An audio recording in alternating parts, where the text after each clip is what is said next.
இன்றைய நாளிலும் கர்த்தருடைய தூதுக்காக யாக்கோபு 1 அதிகாரத்திலே 17வது வசனத்தை தயவு செய்து வாசிப்போம். நன்மையான எந்த ஈவும் பூரணமான எந்த வரமும் பரத்திலிருந்து உண்டாகி சோதிகளின் பிதாவினிடத்திலிருந்து இறங்கி வருகிறது. அவரிடத்தில் யாதொரு மாறுதலும் யாதொரு வேற்றுமையின் நிழலும் இல்லை. கர்த்தருக்கு மகிமை உண்டாவதாக. நன்மையான எந்த ஈவும், நன்றாக வாசித்து பாருங்கள். நன்மையான எந்த ஈவும் பூரணமான எந்த வரமும் பரத்திலிருந்து உண்டாகி சோதிகளின் பிதாவினிடத்திலிருந்து இறங்கி வருகிறது. அவரிடத்தில் யாதொரு மாறுதலும் யாதொரு வேற்றுமையின் நிழலும் இல்லை. இதை மீண்டும் மீண்டுமாக வாசித்து நீங்கள் தியானித்து பார்க்க வேண்டும். அருமையானவர்களே, கர்த்தருக்கு மகிமை உண்டாவதாக. நம்முடைய தேவனை சோதிகளின் பிதா என்றும் சத்திய வேதம் அழைக்கிறது.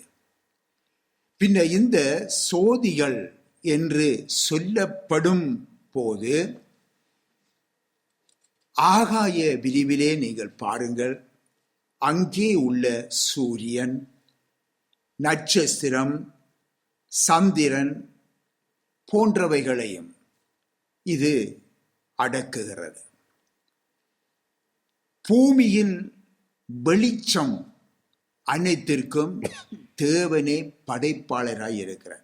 பூமியின் வெளிச்சம் என்றால் இப்பொழுது சூரியன், சந்திரன், நட்சத்திரங்களை சொன்னேன்.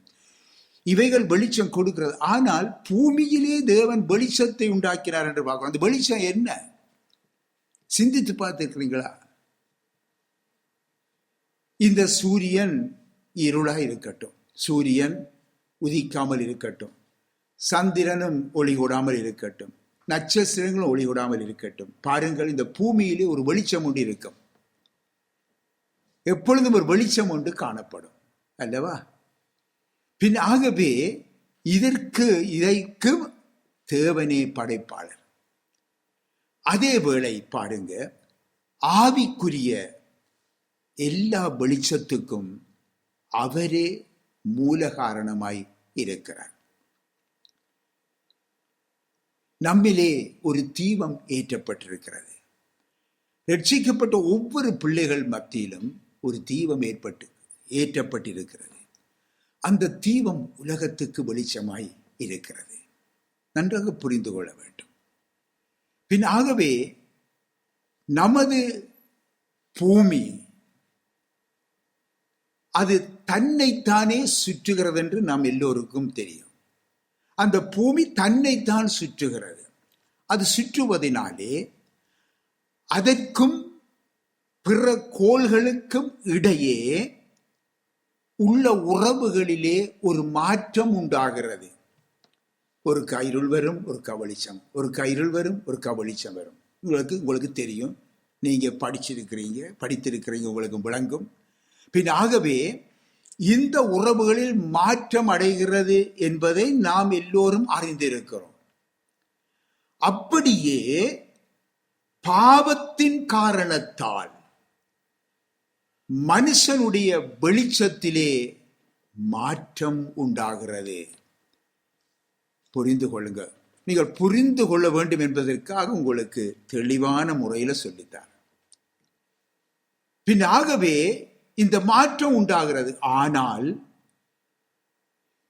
சோதிகளின் பிதாவினிடத்திலே வேற்றுமை இல்லவே இல்லை. நன்றாக புரியும்.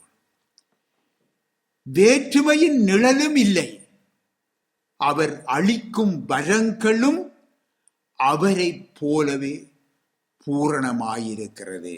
கர்த்தருக்கு மகிமை உண்டாவதாக.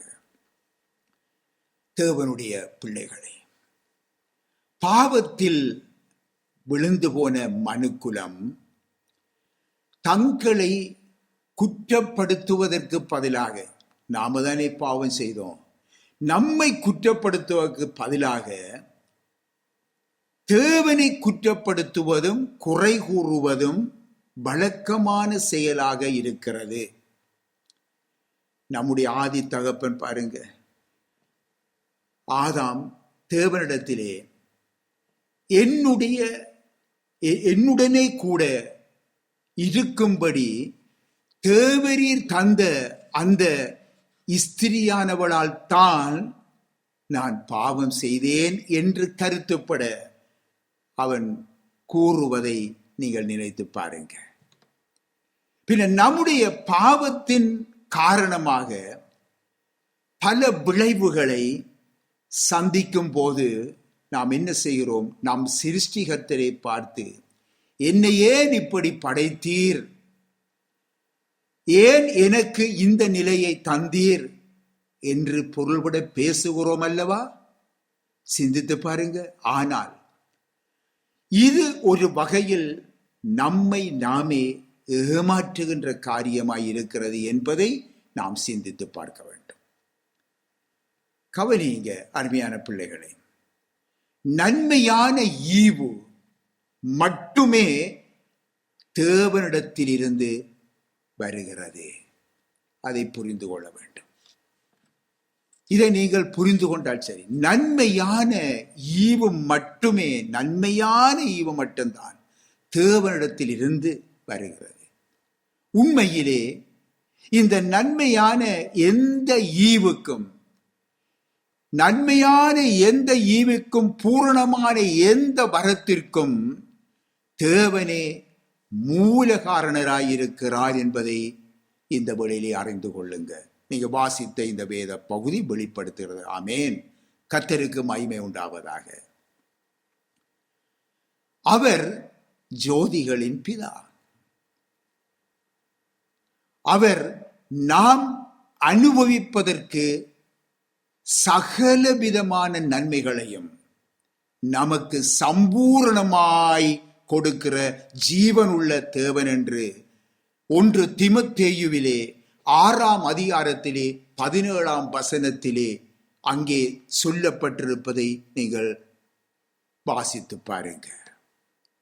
எல்லோருக்கும் கர்த்தரானவர் எந்த ஒரு வித்தியாசமும் காண்பிக்காமல் தம்மை தொழுது கொள்ளுகின்ற யாவருக்கும், தம்மை தொழுது கொள்ளுகின்ற யாவருக்கும் ஐஸ்வர்ய சம்பன்னராய் இருக்கிறார் என்றும் நாங்கள் வேதத்திலே, நாங்கள் ரோமர் 10ஆம் அதிகாரத்திலே 12ஆம் வசனத்திலே எழுதப்பட்டிருப்பதை நாங்கள் ஒரு விசை பார்க்க வேண்டும்.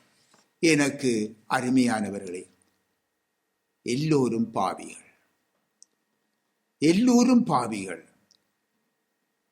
தேவ மகிமையை இழந்தவர்கள். ரட்சிப்பை பொறுத்த மட்டிலே அருமையானவர்களே, ஜூதர்கள் புற இனத்தவர்கள் என்ற வேறுபாடு இல்லை. இதை நாங்கள் புரிந்து கொள்ள வேண்டும். கர்த்தர் ஒரு குறிப்பிட்ட மக்களுக்கு மட்டுமல்ல, முழு மனு குலத்துக்கே அவர் தேவனாயிருக்கிறார். தம்மை தொழுது கொள்ளுகின்ற யாவருக்கும் ஐஸ்வர்ய சம்பன்னராய் இருக்கிறார். எனக்கு அருமையானவர்களே, ஆகவே நீங்கள் முழு இருதயத்தோடும் அவரை தொழுது கொண்டால் அவருடைய ஐசுவரியத்தை உரிமையுடனே பெற்று அனுபவிக்க முடியும். கர்த்தருக்கு மகிமை உண்டாவதாக. அருமையானவர்களே, கிறிஸ்துவின் அளவற்ற ஐசுவரியம் உங்களுக்கென்றே திறந்து வைக்கப்பட்டிருக்கிறது. நமக்கு இந்த உலகத்திலே கிறிஸ்துவின் அளவற்ற ஐஸ்வர்யம் உங்களுக்கென்றே திறந்து வைக்கப்பட்டிருக்கிறது. ஆதியாகமத்திலே யோசேப்புடைய நாட்களை நினைத்து பார்ப்போம். இந்த யோசேப்புடைய நாட்களிலே நமக்கு ஒரு அந்த நாட்களில் நமக்கு ஒரு பெரிய ஒரு புதையல் ஒன்று வைக்கப்பட்டிருக்கிறதை நீங்க எப்பொழுதாவது சிந்தித்து பார்த்திருக்கிறீங்களா? அது என்ன? அந்த புதையல் என்ன? தேசம் எங்கும் பாருங்க, கொடிய பஞ்சம் அங்கே உண்டானது. அனைவரும் ஆகாரமின்றி அங்கே தவித்த அந்த நாட்களிலே இந்த யோசேப்பை அண்டிக் கொண்ட அவருடைய குடும்பமோ சிறப்பான சுதந்திரத்தை பெற்று கொண்டார்கள் என்று சொல்லி நாங்கள் பார்க்கிறோம். தேசமெங்கும் இருந்து அங்கே பார்க்கிறோம், ஜனங்கள் வந்து அங்கே கிரயத்துக்கு அளவு நிறைவுகளின்படியே அங்கே தானியங்களை அவர்கள் பெற்று சென்றார்கள் என்று பார்க்கிறோம். ஆனால் அந்த யோசேப்பின் குடும்பத்துக்கோ பாருங்க, அவர்கள் இலவசமாக அனுபவிக்கும்படி தேசத்தின் பரிபூரணம் திறந்து வைக்கப்பட்டிருந்ததை நாம் அறிகிறோம். ஆமேன். கர்த்தருக்கு மகிமை உண்டாவதாக. அருமையான கர்த்தருடைய பிள்ளைகளே, சங்கீதம் 34 நீங்கள் 10 நீங்கள் வாசித்து பார்ப்பீர்களாயின், கர்த்தரை தேடுகிறவர்களுக்கோ ஒரு நன்மையும் குறைவுபடாது என்று எழுதப்பட்டிருக்கிறது. மகிமை உண்டா, கர்த்தருக்கே மகிமை உண்டாகட்டும். ஒரு நன்மையும் குறைவுபடாது. எனக்கு அருமையானவர்களே, கொஞ்சம் நாங்கள் சிந்தித்து பார்க்க வேண்டும். தேவனுடைய பிள்ளைகளே, நீங்கள் ஞானத்தில் குறைவுள்ளவர்களாய் இருக்கிறீர்களா? அவருக்குள் ஞானம், அறிவு என்பவைகளாகிய பொக்கிஷங்கள் எல்லாம் அடங்கி இருக்கிறது என்பதை நீங்கள் அறிய வேண்டும். ரோமர் 11ஆம் அதிகாரத்திலே 33வது வசனத்தை தயவு செய்து வாசியுங்க. தேவனுடைய ஐஸ்வர்யம், தேவனுடைய ஐஸ்வர்யம், ஞானம், அறிவு என்பவைகளின் ஆழம் எவ்வளவாய் இருக்கிறது. அவருடைய நியாய தீர்ப்புகள் அளவிடப்படாதவைகள். ஆமென். அவருடைய வழிகள் ஆராயப்படாதவைகள். ஆம். கர்த்தருக்கு மகிமை உண்டாவதாக. தேவனுடைய ஐஸ்வர்யம், ஞானம், அறிவு என்பவைகளின் ஆழம் எவ்வளவாயிருக்கிறது என்று சொல்லப்பட்டிருக்கிறது. அவர் யாவருக்கும் சம்பூர்ணமாய் கொடுக்கிற தேவன். ஒருவரையுமே அவர் கடிந்து கொள்ளாதவர். அருமையானவர். எனக்கு அருமையான பிள்ளைகளே, அவரிடத்திலே பாருங்க, அவரிடத்திலே வந்து நமக்கு தேவையான அளவு பெற்றுக்கொள்ள முடியும். அவர் நம்முடைய பரம தகப்பன். தேவனுடைய பிள்ளைகளே, நீங்கள் பலவீனராயிருக்கிறீங்களா? என் கிருபை உனக்கு போதும், பலவீனத்திலே என் பலம் பூர்ணமாய் விளங்கும் என்று சொல்லி 2 கொரிந்தியரிலே 12ஆம் அதிகாரத்திலே 9வது வசனத்திலே அங்கே கர்த்தர் சொல்லி இருப்பதை நீங்கள் காண்றீங்க. கர்த்தருக்கு மகிமை உண்டாவதாக. தேவனுடைய பிள்ளைகளே, இன்றைக்கு நீங்கள் பலவிதமான சூழ்நிலைகளாலும் பலதரப்பட்ட மனுஷருடைய செயல்களினாலும் நீங்கள் ஒரு வேளையிலே சோர்வடைந்து போயிருக்கலாம்.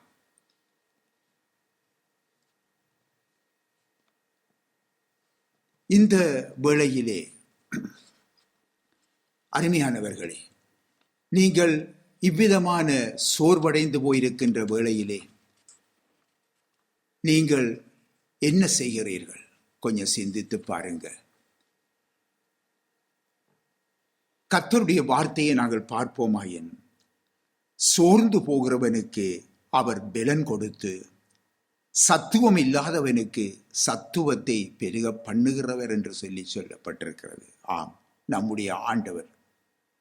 ஆம், இதை ஏசாயா 40ஆம் அதிகாரத்திலே 29வது வசனத்திலே நீங்கள் காணலாம். கர்த்தருக்கு மகிமை உண்டாவதாக.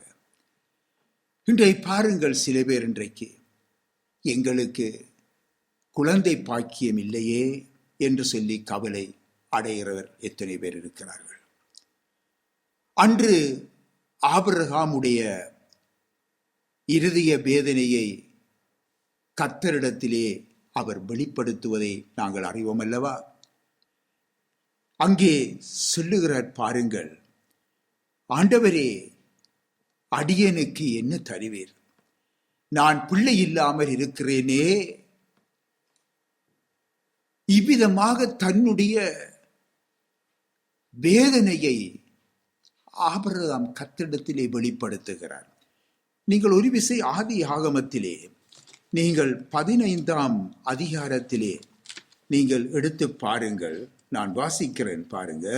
15ஆம் அதிகாரத்திலே 5வது வசனத்திலே இவ்விதமாக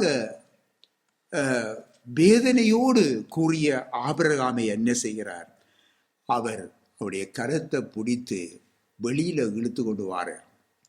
வெளியிலே கொண்டு வந்து அவர் என்ன செய்கிறார்?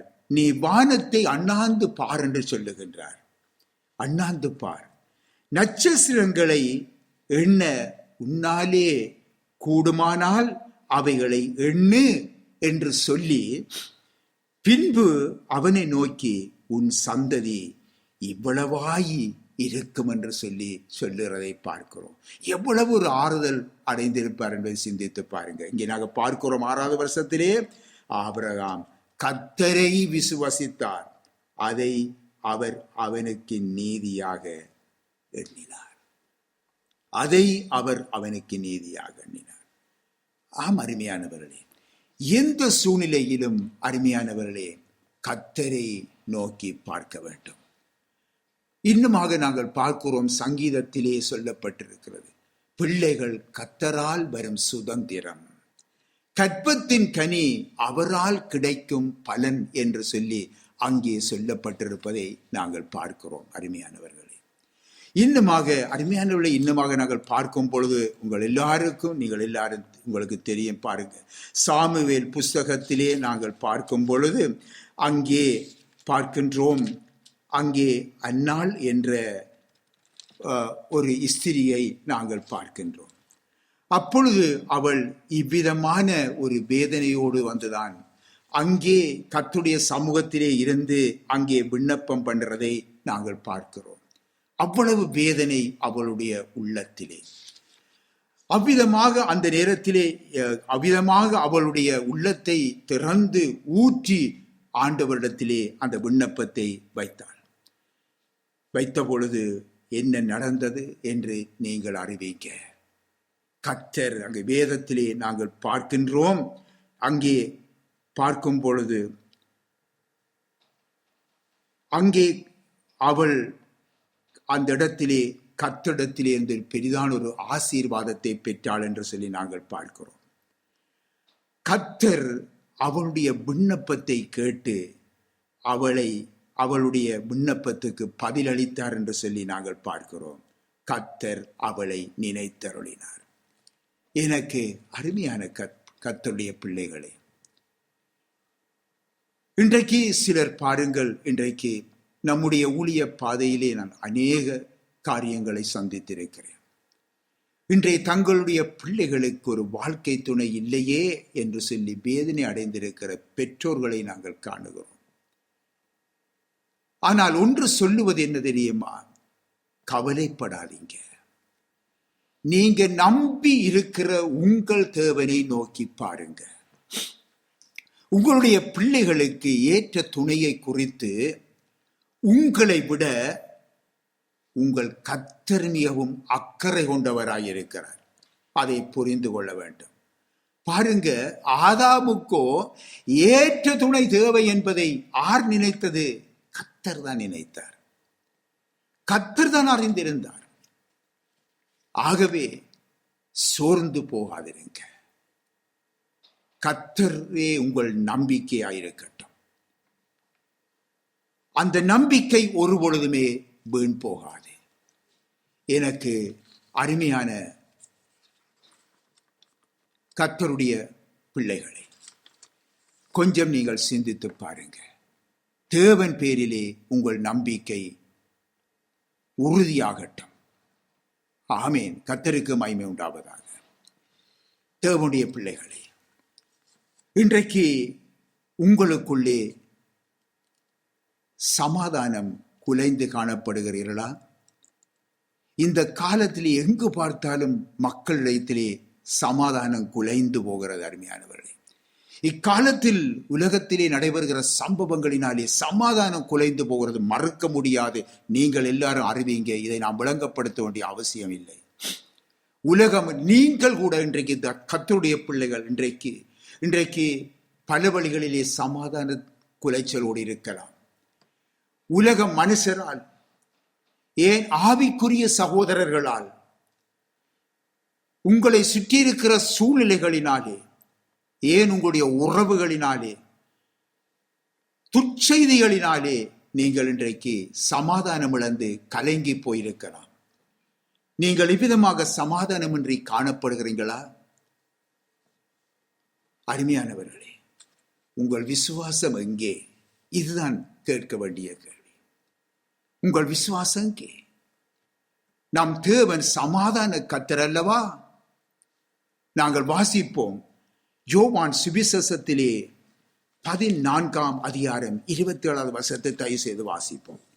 சமாதானத்தை உங்களுக்கு வைத்து போகிறேன், என்னுடைய சமாதானத்தையே உங்களுக்கு கொடுக்கிறேன். ஆம், சமாதானத்தை உங்களுக்கு வைத்து போகிறேன், என்னுடைய சமாதானத்தையே உங்களுக்கு கொடுக்கிறேன். உலகம் கொடுக்கிற பிரகாரம் நான் உங்களுக்கு கொடுக்கிறதில்லை. உலகம் கொடுக்கிற பிரகாரம் நான் உங்களுக்கு கொடுக்கிறதில்லை. உங்கள் இருதயம் கலங்காமலும், உங்கள் இருதயம் கலங்காமலும் பயப்படாமலும் இருப்பதாக. கர்த்தருக்கு மகிமை உண்டாவதாக. வாக்களித்த கர்த்தரும் வாக்கு மாறாதவர். ஆகவே நீங்கள் அவரை உறுதியாக பற்றி கொள்ளுங்கள். அருமையானவர்களே, ஏசாயா 26ஆம் அதிகாரம் 3வது வசனத்திலே அந்த வசனமானது உங்களுக்கு ஒரு சாட்சியாய் இருக்கட்டும். அந்த வசனம் என்ன சொல்லுகின்றது பாருங்கள், நான் வாசிக்கிறேன். உம்மை உறுதியாய் பற்றி கொண்ட மனதுடையவர்கள் உம்மையே நம்பி இருக்கிறபடியினாலே நீர் அவனை பூர்ண சமாதானத்துடன் காத்து கொள்ளுவீர் என்று சொல்லப்படுகிறது. ஆமேன். கர்த்தருக்கு மகிமை உண்டாவதாக.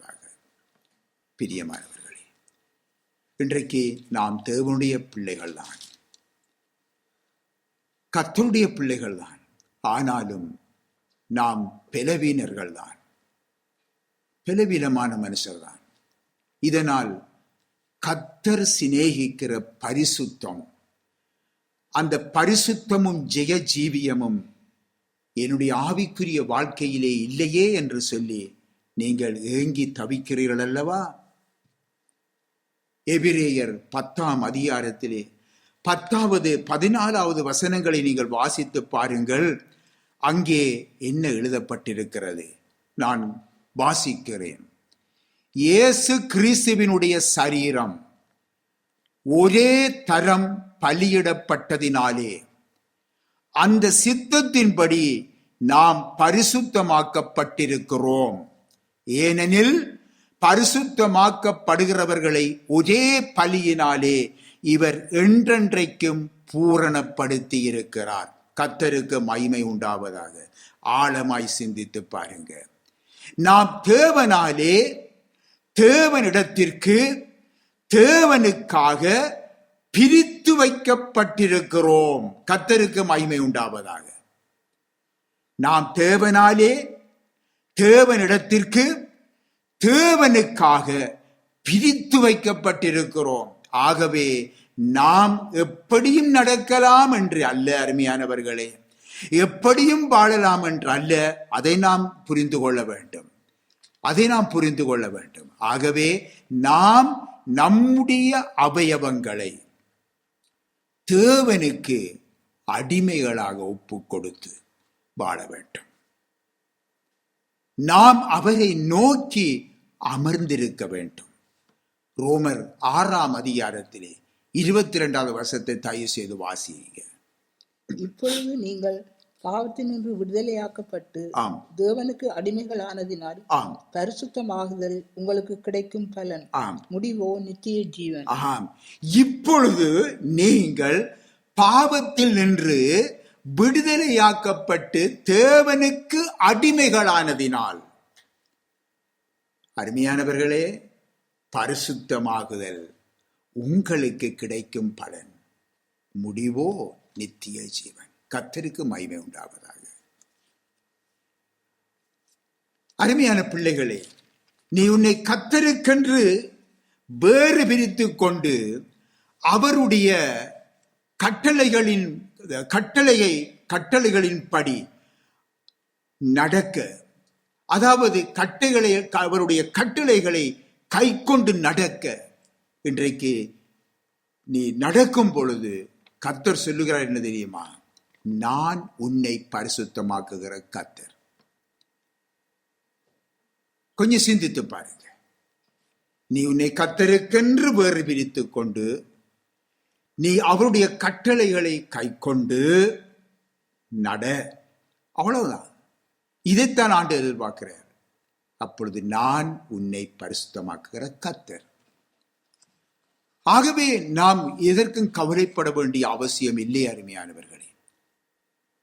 இப்படித்தான் அங்கே லேவியர் ஆகமம் 20ஆம் அதிகாரத்திலே 7வது 8வது வசனத்தை கர்த்தர் பேசுகிறார். நீங்கள் வாசித்து பாருங்க. தேவஜனமே, தேவனுடைய பிள்ளைகளே, இன்றைக்கு நம்முடைய வாழ்க்கைக்கு தேவையான ஜெயங்களும் தேவையான வெற்றிகளும் கல்வாரியில் நமக்காக சம்பாதித்து வைக்கப்பட்டிருக்கிறது. நன்றாக புரிந்து கொள்ளுங்க. யூதா கோத்திரத்து சிங்கமும் தாவீதின் வேறுமானவர் நமக்காக ஜெயம் கொண்டிருக்கிறார். ஆகவே நமக்காக செலுத்தப்பட்ட அந்த கல்வாரி பலியை நாம் விசுவாசித்து அவர் ஆயத்தப்படுத்தி வைத்திருக்கின்ற அனைத்து ஜெயங்களையும் நமக்கென்று சொந்தமாக்கிக் கொள்ள முடியும். அருமையானவர்களே, சொந்தமாக்கிக் கொள்ள முடியும். நன்றாக புரிந்து கொள்ள வேண்டும். ஒரு பாடல் ஒன்று இருக்கிற ஞாபகம் வருகிறது. சொந்தம் என்று சொல்லிக்கொள்ள உம்மை விட யாரும் இல்ல, சொத்து என்று அள்ளிக்கொள்ள உம்மை விட ஏதுமில்ல. இயேசுவே இயேசுவே எல்லாம் இயேசுவே, இயேசுவே இயேசுவே எல்லாம் இயேசுவே. அருமையான பாடல் அல்லவா? தேவனுடைய பிள்ளைகளே, இன்றைக்கு நீங்கள் எப்பொழுதும் கிறிஸ்து இயேசுவுக்குள் உங்களை காத்துக் கொள்ளுவீர்களானால் அவர் உங்களை ஒருபொழுதும் கைவிட மாட்டார். அவர் உங்களை எப்பொழுதும் எல்லா இடங்களிலும் அவர் வெற்றி சிறக்க பண்ணுவார். அருமையானவர்களே, பாவம், உலகம், மாம்சம், பிசாசு, மரணம், பாதாளம் போன்ற அனைத்து சத்துருக்கள் மேலும் நாம் வெற்றி சிறப்போம். அருமையானவர்களே, உங்களையும் எம்மையும் தம்மோடு கூட நித்தியமாக ஆளுகை செய்யும்படிக்கு தம்முடைய சிங்காசனத்தையே நமக்கு அளிப்பதாக வாக்கு பண்ணிய நம்முடைய ஆண்டவர் எவ்வளவு நல்லவர் என்பதை சிந்தித்து பாருங்க. தம்முடைய ஆசனத்தையே நமக்கு அளிப்பதாக வாக்கு பண்ணி இருக்கிற அந்த ஆண்டவர் எவ்வளவு நல்லவர். ஆமேன். கர்த்தருக்கு மகிமை உண்டாவதாக. வாசிப்போம். யோவான் சுவிசேஷத்திலே 14ஆம் அதிகாரம் 3ஆம் வசனத்தை வாசிப்போம். நான் போய் உங்களுக்காக ஸ்தலத்தை ஆயத்தம் பண்ணின பின்பு நான் இருக்கிற இடத்திலே நீங்களும் இருக்கும்படி நான் மறுபடியும் வந்து உங்களை என்னிடத்தில் சேர்த்துக் கொள்ளுவேன். நான் இருக்கிற இடத்திலே நீங்களும் இருக்கும்படி நான் மறுபடியும் வந்து உங்களை என்னிடத்திலே சேர்த்துக் கொள்ளுவேன். கர்த்தருக்கு மகிமை உண்டாவதாக. நீங்கள் 17வது அதிகாரத்திலும் பாருங்க. வேதத்திலே 17ஆம் அதிகாரத்திலே அங்கே 24வது வசனத்தை நீங்களும் வாசித்து பாருங்கள். பிதாவே, உலக தோற்றத்திற்கு முன் நீர் என்னில் அன்பாயிருந்தபடியினாலே நீர் எனக்கு தந்த என்னுடைய மகிமையை நீர் எனக்கு தந்தவர்கள் காணும்படியாக நான் எங்கே இருக்கிறேனோ அங்கே அவர்களும் என்னுடனே கூட இருக்க விரும்புகிறேன் என்று சொல்லுகிறார். அங்கே பிதாவினிடத்திலே விண்ணப்பிக்கிறார். அருமையானவர்களே, எவ்வளவு அருமையான ஒரு விண்ணப்பம் பாருங்க. அவற்றை விண்ணப்பம் சிந்தித்து பாருங்க. எவ்வளவு நல்லவர் நம்முடைய ஆண்டவர். நீங்க வெளிப்படுத்தல் 3ஆம் அதிகாரம் 21 தயவு செய்து வாசிங்க பார்ப்போம். வெளிப்படுத்தல் 3ஆம் அதிகாரம் 21. நான் ஜெயம் கொண்டு பிதாவுடைய சிங்காசனத்திலே அவரோட கூட உட்கார்ந்தது போல ஜெயம் கொள்ளுகிறவன் எவனோ அவனும் என்னுடைய சிங்காசனத்தில் என்னோட கூட உட்காரும்படிக்கு அருள் செய்வேன். என்னுடைய சிங்காசனத்திலே என்னோடு கூட உட்காரும்படி அருள் செய்வேன். கர்த்தருக்கு மகிமை உண்டாவதாக. சிந்தித்து பாருங்கள் அருமையானே, ஒவ்வொரு அவருடைய வார்த்தைகளை சிந்தித்து பாருங்கள். எங்களுடைய தகுதி எப்படி இருக்கிறது என்று சொல்லி, எங்களுடைய தகுதி எப்படிப்பட்ட தகுதி உள்ளவர்கள் அத்தனுடைய பிள்ளைகள் என்பதை சிந்தித்து பாருங்க. தேவனுடைய பிள்ளைகளே, அவருடைய பிள்ளைகளாகிய நமக்கு உறுதியான ஒரு நிச்சயம் நமக்கு உண்டு. அருமையானவர்களே, நாம் நிச்சயமற்ற இந்த உலகத்தை விட்டு ஒரு நாள் கடந்து போகும் பொழுது எனக்கு அருமையானவர்களே, நித்திய மகிழ்ச்சியுடன் வாழும் ஒரு இடம் நமக்கு உண்டு என்றும் நமது பரமபிதாவாகிய இயேசுவுடனே அவர் இருக்கும் அந்த சிங்காசனத்திலே அவரோடு கூட இருப்போம் என்ற அந்த நிச்சயம் நமக்கு உண்டு. அருமையானவர்களே, அருமையான கர்த்தருடைய பிள்ளைகளே, நமது புத்தி கெட்டாத நன்மைகளையும் ஆசீர்வாதங்களையும் அவர் நமக்காக ஆயத்தப்படுத்தி வைத்திருக்கிறார். எவ்வளவு நல்ல தேவன் நம்முடைய ஆண்டவர். ஆமென். கர்த்தருக்கு மகிமை உண்டாவதாக. ஆகவே இந்த அழிந்து போகின்ற இந்த உலகத்தின் ஐசுவரியங்கள், இந்த உலகத்தின் பேர் புகழ்கள், மனுஷருடைய மேன்மைகள், இவைகள் மேல் நாங்கள் நம்பிக்கை வையாமல், இதையே நாங்கள் பார்த்து கொண்டிராமல், தேவனிலும் அவருடைய குமாரனாகிய இயேசு கிறிஸ்துவிலும் நாம் அன்பு கூர்ந்து அவர் மேல் நம்பிக்கை வைத்து அவரையே நாம் விசுவாசித்து ஸ்தோத்தரித்து ஆராதனை செய்து அவருக்கே நம்மை அர்ப்பணித்து அவருக்கு ஊழியம் செய்து வாழ்ந்து அவருடைய எல்லா பொக்கிஷங்களையும் எல்லா ஐசுவரியங்களையும் நாம் சொந்தமாக்கி கொள்ளுவோம். கர்த்தருக்கு மகிமை உண்டாவதாக. லூக்கா சுவிசேஷத்திலே ஒரு விசை வாசியங்கள் இறுதியாக 15ஆம் அதிகாரம் 31வது வசனத்தை வாசிங்க. அதற்கு தகப்பன், மகனே என்னோடு இருக்கிறாய், நீ எப்பொழுதும் என்னோடு இருக்கிறாய், எனக்குள்ளதெல்லாம் உன்னுடையதாய் இருக்கிறது, எனக்கு உள்ளதெல்லாம் உன்னுடையதாய் இருக்கிறது. திரும்ப திரும்ப வாசித்து பாருங்க. மகனே, நீ எப்பொழுதும் என்னோடு இருக்கிறாய், எனக்குள்ளதெல்லாம் உன்னுடையதாய் இருக்கிறது. ஆம் அருமையானவர்களே, இந்த வார்த்தையின் ஆழத்தை எப்பொழுதாவது நீங்கள் தியானித்து பார்த்திருக்கிறீங்களா? சிந்தித்து பார்த்திருக்கிறீர்களா? அருமையானவர்களே, நாம் வெறும் கிறிஸ்தவர்களாய் இருக்கக்கூடாது. ஒன்றை புரிந்து கொள்ளுங்க. கிறிஸ்தவர்கள் என்ற பெயர், இந்த பெயர் இந்த உலகத்திலே மனுஷரினாலே உருவாக்கப்பட்ட ஒன்று. ஆனால் தேவனுக்கு, கர்த்தர் இயேசுவுக்கு கிறிஸ்துவின் உடையவர்களே தேவை, கிறிஸ்தவர்கள் அல்ல. கிறிஸ்துவின் உடையவர்களே தேவை.